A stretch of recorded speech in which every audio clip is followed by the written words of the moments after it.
boat with Jody.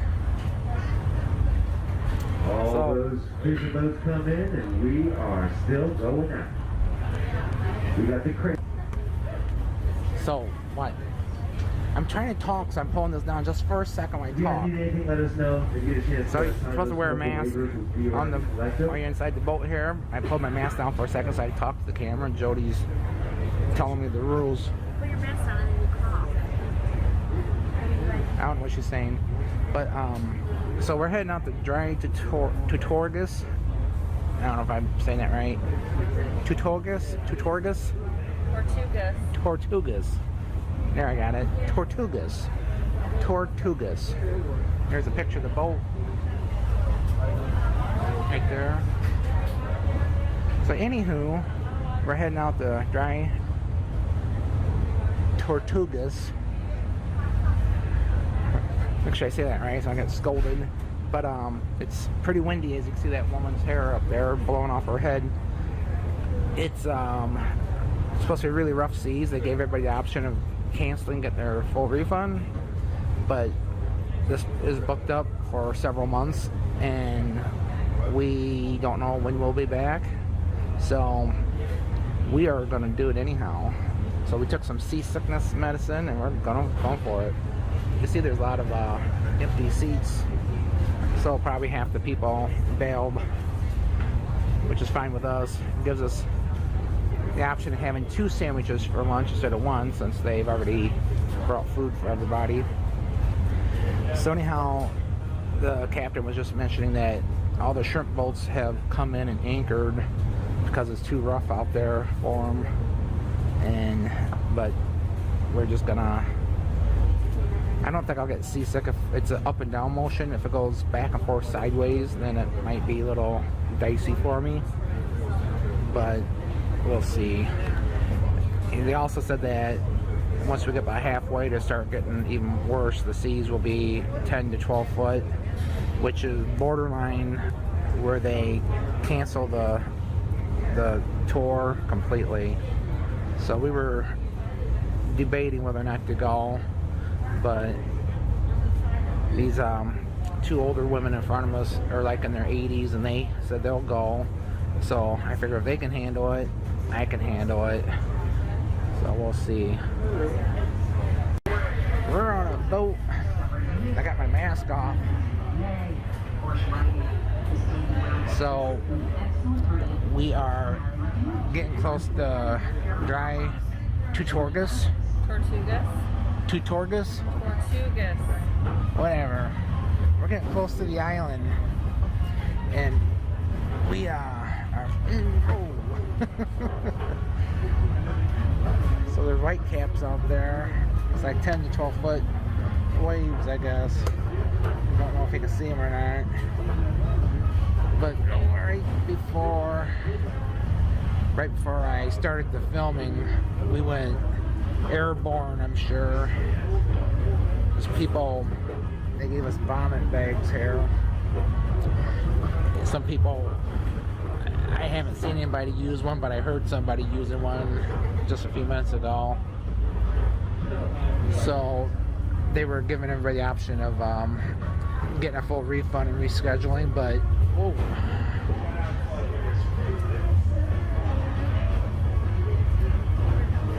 There's a big wave coming out.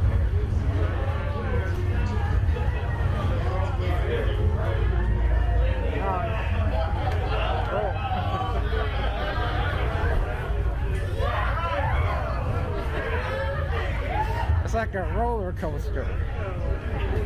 This is fun if you don't get seasick. Are you doing good? Yeah. Yeah, so we're not getting seasick, but other people are. There's so I said the ride back won't be as bumpy. So that wave that we hit a few minutes ago. Remember I told you this is the worst spot if you get seasick, this is your chance to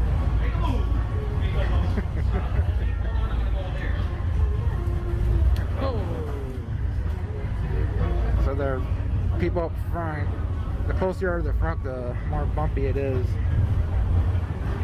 We have a sick passenger on board. I think we have several sick passengers on board, don't we? Oh. So I'm kind of having fun with this. I see another actually I want to be up front so I can see those waves coming. So I think the captain is actually jogging off to the left to the right to avoid them.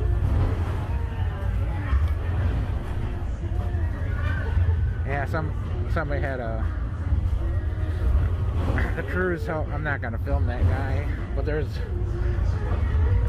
he had a vomiting accident all over the place. So okay, I think everybody's got the gist of what we're going through.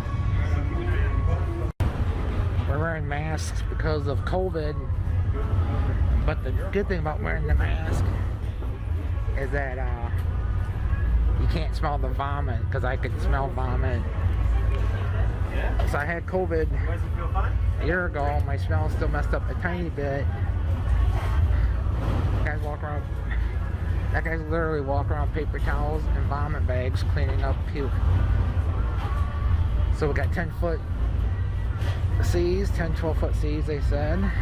They gave the option of people getting a full refund and not going on this trip. They're selling seasick medication by the handfuls in the back, $1 a pop. They're making money hands over fist. Can't see too good because of the water.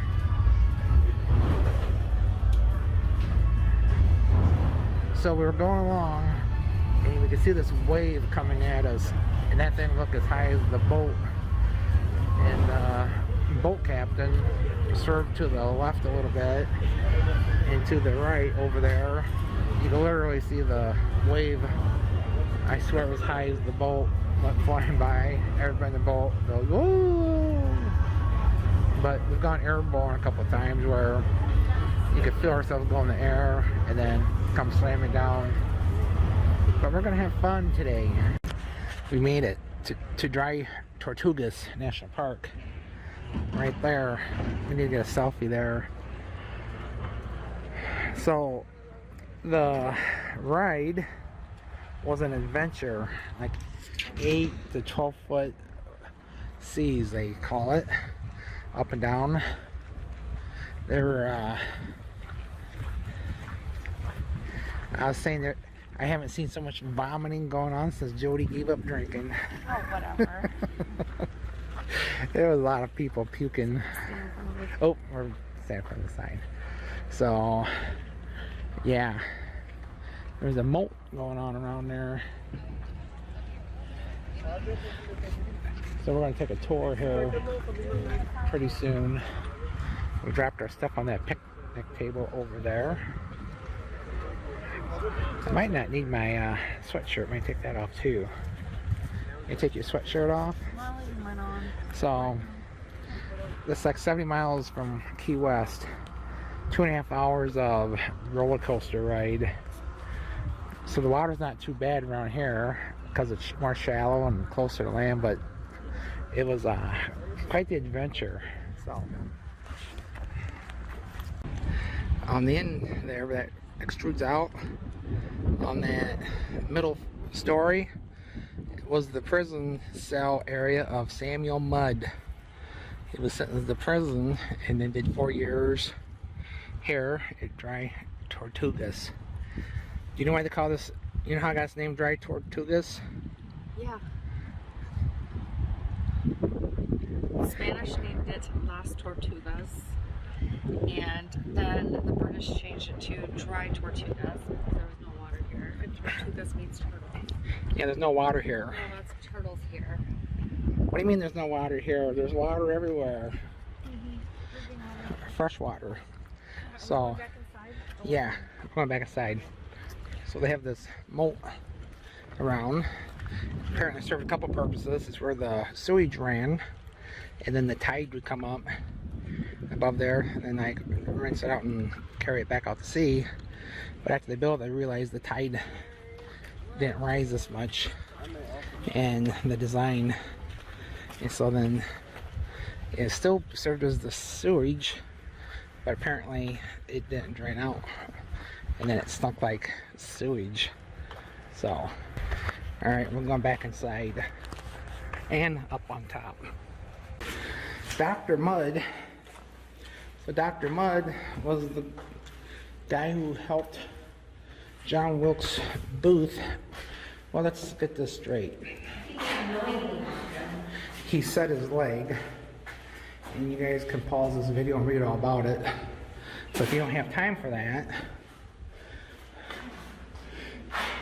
so he was sentenced to life in prison for helping John Wilkes Booth, and it was determined that he didn't know who John Wilkes Booth was. He didn't know nothing about Lincoln. He just, guy showed up, he helped fix his leg. Look at those daredevils. You can see that people walking out there. It says area closed. I don't get it. So it's people like that that mess it up for everybody.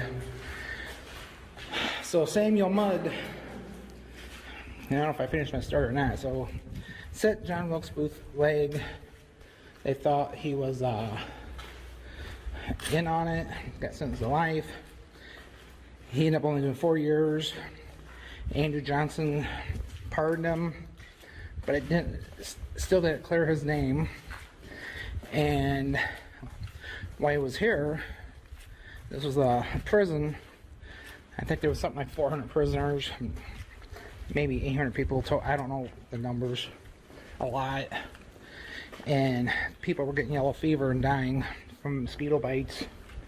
The doctor and all the nurses were dying from yellow fever. The doctor and all the nurses died. samualmudd was the only, he was a prisoner. He volunteered to help. Apparently saved a lot of lives. Prisoners wrote the president telling him what happened, and he pardoned him. Andrew Johnson. I thought you said Jackson. No. You sure? I'm positive. Alright. You determine who's right, me or Jody. But if I was a betting man, bet on Dana. Looks like they got a little support beam built there. So they said this was a bakery, apparently back in the day. So they got these 6-inch thick slabs of slate were brought here because it withstands the weight and the force of the cannon, as the cannons would blast their 65-pound to 130 or 40-pound cannonballs. This would support, this floor would support that. So on these doors, there's like not one on this door. Maybe it's mortared open, maybe, I don't know. But there's like little shutter doors. And right the split second when the cannon would get ignited, the force, the air coming out of the cannon would blow those doors open. It's kind of weird, just old remnants of metal and stuff here. The force of the cannon would force those doors open. The ball would go flying out. It'd go flying out, and then they would spring load and they'd shut after the ball went flying out. So it's all done. You can see where the little thing where they would turn the cannon to the sides. What'd you call it? Guides. Oh, guides. Yeah, guides. And then it could go at angles and shoot the ships. Apparently, as they developed cannonballs into like a shape like a football, like a rifle, a bullet or whatever, they'd go 5 miles. And so they, up above is like dirt and stuff to catch water. And then they made it so the Cistern. Yeah, the water, the cistern. Whoa. I know. Dropped my phone down there. There's water down there. Hello? So, this would catch water because there's no fresh water. So the dry Tortugas means there's no drinking water. Did we talk about that? We talked about why it's called dry. Yeah. Yeah, you did. And the Tortugas, it was called the island of the turtles, and then on the map. So they come here because when you see there's no food, they come here and then they will catch turtles to eat them. So went from the turtle island to the dry island to the Dry Tortugas island. So as we got off the boat and I was walking over there, there's a bunch of bricks falling off. I said they need to do some tuck pointing, and then actually they are tuck pointing. That's what that grinding noise is. These buildings were built as barracks for the soldiers, and they determined they weren't holding up, they were sinking, they were falling down. So what they actually did, they actually start using the upper levels as the residence for the soldiers and prisoners. There's a lighthouse way over there on another island. It's pretty windy, so I hope these don't sound like wind. I try to hold my hand over the microphone. So where the flag is at, right below that, on ground level, there's an archway. That's the only entrance. So all these bricks pretty much had to be brought here, and you can't tell here so much, but like the house building is different brick than like the walls and stuff. It's not because they like the different colored bricks, it's because this wasn't completed yet during the Civil War, and what they had to do is bring bricks from the northeast. So the same type of deal happened with off the Gulf Coast of Mississippi at Fort Massachusetts, and they call it Fort Massachusetts because they ended up bringing most of the bricks from Massachusetts, and that's why they called it that. I knew that from being a history buff, not from somebody telling me here today. Somebody told me one time, either booked the internet or something, but we took a tour of that years ago, but it was only maybe 10 miles off the coast or less. This here trip has been, this is 70 miles from Key West. So we're gonna walk around the top here. Yeah, so they put, it's like just like the ground up here, but we're 3 stories up, and like this would catch the rainwater, and then it'd seep down through those tubes and down to the cisterns. And then they realized, because this ground is not sturdy and steady, so the cisterns were weakened by the walls, and seawater got in them, ruined their water. So there's only like a few of them that actually held fresh water. Jody's screaming, ruining my video, so I gotta go see what she wants. There's the lighthouse, Fort Jefferson. People's stuff, it's our stuff. Fort Jefferson. So the story goes, I built this, and then I mentioned about the brick being different colors. You can see that here, because the brick came from different places at different times. So the story goes that during the Civil War, the Union Army was here at Fort Jefferson, and a Confederate ship came up, and the Union did not shoot at the Confederate ship, and I believe they put a rowboat in. The Confederate captain or whoever came from the Confederate boat, he came up and he goes, "I'm hereby claiming Fort Jefferson as being part of the Confederate. You people all are prisoners, blah blah blah." The commander of the Union said, no, I don't think so. And the Union guy said, "Here's the deal. The only reason I didn't sink your ship is because I need you to take a message back to every other Confederate boat." He goes, "You deliver this message and deliver it as soon as you can. if any Confederate ship comes within 5 miles of this fort, it's going to be sunk, and everybody on it's going to be dead. So you go ahead and turn around, get on your ship, and go deliver that message. If you don't, we're going to sink your ship. So the Confederate guy turned around and went back and got on the Confederate ship, went back and delivered the message, and no other ships came within 5 miles of this fort, allegedly. Now, then apparently 6 weeks later, the fort actually received its first cannon. So apparently the Union commander was bluffing the whole time. They had no ability to sink that ship or to fight off that Confederate, those Confederates at the time.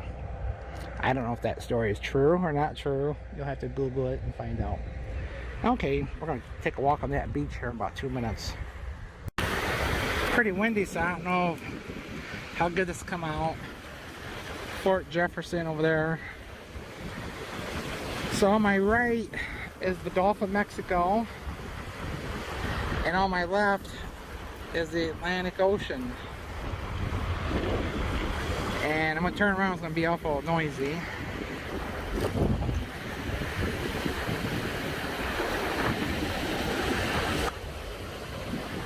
So I know that probably got pretty loud, but this is pretty cool. Like I said, Gulf of Mexico over here, Atlantic Ocean over here. Most people think that Key West is like the last of the Florida Keys. We're 70 miles out. I think this is called Bush Key. And I found this neat shell. You can't take nothing out of here because it's a national park. So I'm not going to talk too much because I'm not sure how the audio is going to be for this. There's another shell down there. I wish I could take shells home. This would be pretty neat to look at on the mantle above the fireplace.